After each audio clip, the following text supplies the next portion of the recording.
Hi, welcome back to AngieStrategy TV. I hope you've had a really good week.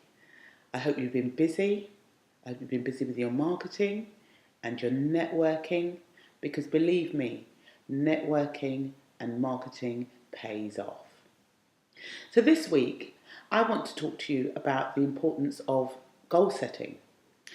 Now, before you roll your eyes and before you switch off, I want you to stay tuned, because there's some areas that I want to explain to you about how to set a goal. Now, many of you may have gone to these courses and they talk about the SMART objective. What is the SMART objective?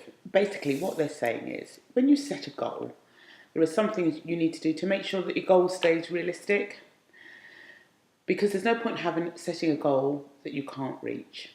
So what I'm going to do today is I'm going to go through some of the SMART ways of setting your goal, and hopefully you'll be able to come to a place where you can set yourself targets and goals that you can actually see the outcome, because outcomes are really important in life. There's nothing worse than drifting through life and not being able to look at some milestones, look at some achievements. And hey, we all want to achieve, don't we? So let me start off and try not to hold you for too long, but to get my point across, because that's what I'm all about. So first of all, one of the things about having a SMART goal is it needs to be specific. What actually are you trying to achieve?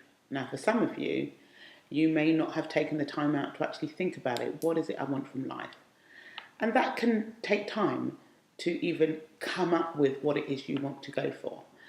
Because when you are looking at your life and you're reflecting about what you've done and where you're going, it can churn up lots of different emotions and feelings. And actually, for some, it can be a little bit off-putting. You're like, oh, I don't want to go there, really. But you know what? We need to go there so we can get you some good outcomes for your life. So you need to be specific. What is it that you want to achieve? The second thing is it needs to be something that you can measure. Now, that can be a bit tricky sometimes, because how do you measure what it is you're going for? But let me give you an example. I'll take the thing that's really popular and it's always ongoing and a lot of women are always going on about it, and that is weight loss. Now, we all want to lose some weight, lose a few pounds, or for those of you who are blessed with those stunning figures, and I'm talking both male and female, when you're setting a goal for, say, let's just say you want to lose 10 pounds, how will you know that you've lost 10 pounds? Because as you measure and go forward, first you lose 2 pounds, 3 pounds, 4 pounds, so on and so forth. So it's something that you can measure, and that's important. There's no point saying, I just want to lose weight. Well, what does that mean, in real terms? So I could use other examples, but you get my drift, and this is just for the purpose of you understanding, hey, it can be done. So as well as it being specific, it's got to be something you can measure. It's also got to be something that's attainable. You've got to be able to reach it. So let's take another example.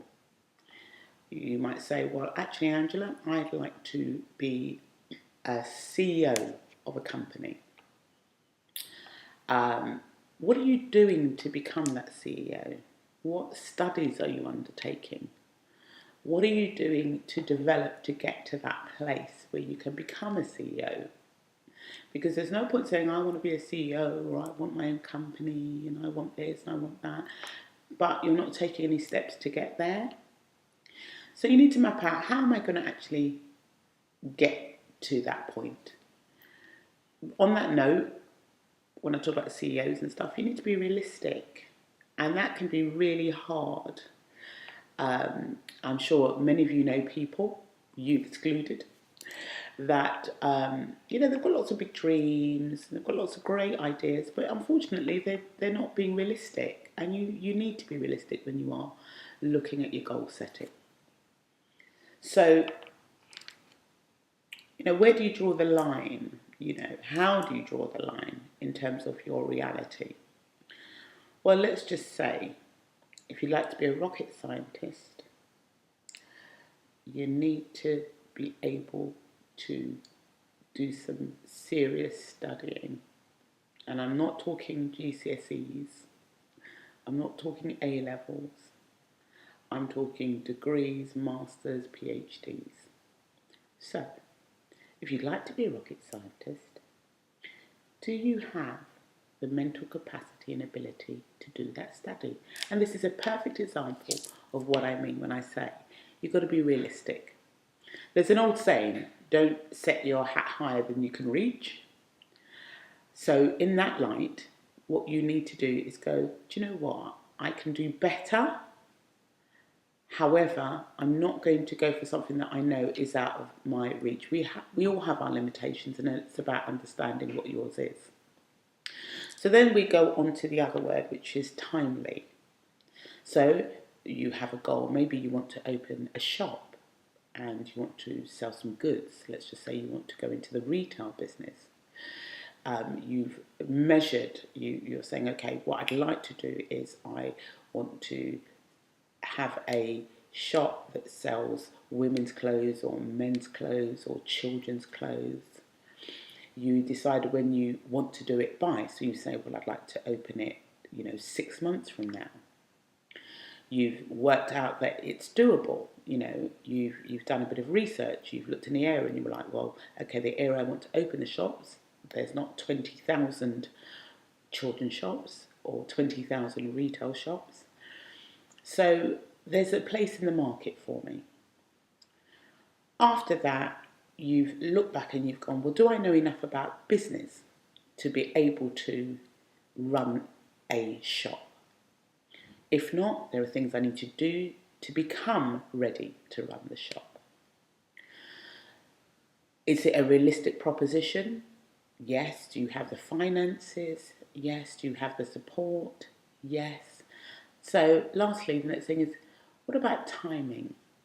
Is it the right time? Now, I'm not saying that so that you can procrastinate and go, yeah, it's not the right time, so you know what, I'm not going to do it anymore. No, what I'm saying is it the right timing in your life, also in your personal circumstances, in the economic climate? Is it appropriate for you to have this goal for now? So when I talk about goal setting, it's those things that I'm wanting to bring across really, and that is, look, do you know what? I have a plan, I have a goal which is realistic and achievable. And what I would say is talk to people about it. I don't mean, the negative people are always going to, those ones that never want you to get on, those ones, the ones who I mean. No matter what you say, they want to throw a bucket of cold water on it because of their life and all their stuff that's going on. Rather, speak to people who can be trusted to tell you the truth and may perhaps even say, look, just stop talking about it and get on with it. You've been talking about this thing for years. I think you need to just do it because you can do it. And you need to own your goal. Don't have a goal that somebody then hijacks, as I was calling it, hijacking the goal. So you go in there with one plan and by the time you come out with a different plan. Well, they might as well go and do it because it's no longer your goal, is it? It's their goal. So, be astute in business, be thoughtful, but be active. Because everybody wants to succeed. I don't care who you are. I don't care if you say, Angela, I don't need to, I'm happy. No, yeah, that's great. And if you've attained your goals, that's great. Keep doing it, set bigger goals. But if you're at the starting point where you realise, actually, I've not really achieved much, or as much as I would like to have, then this is your opportunity. But be smart when achieving your goals. So thank you for watching AngieStrategy TV.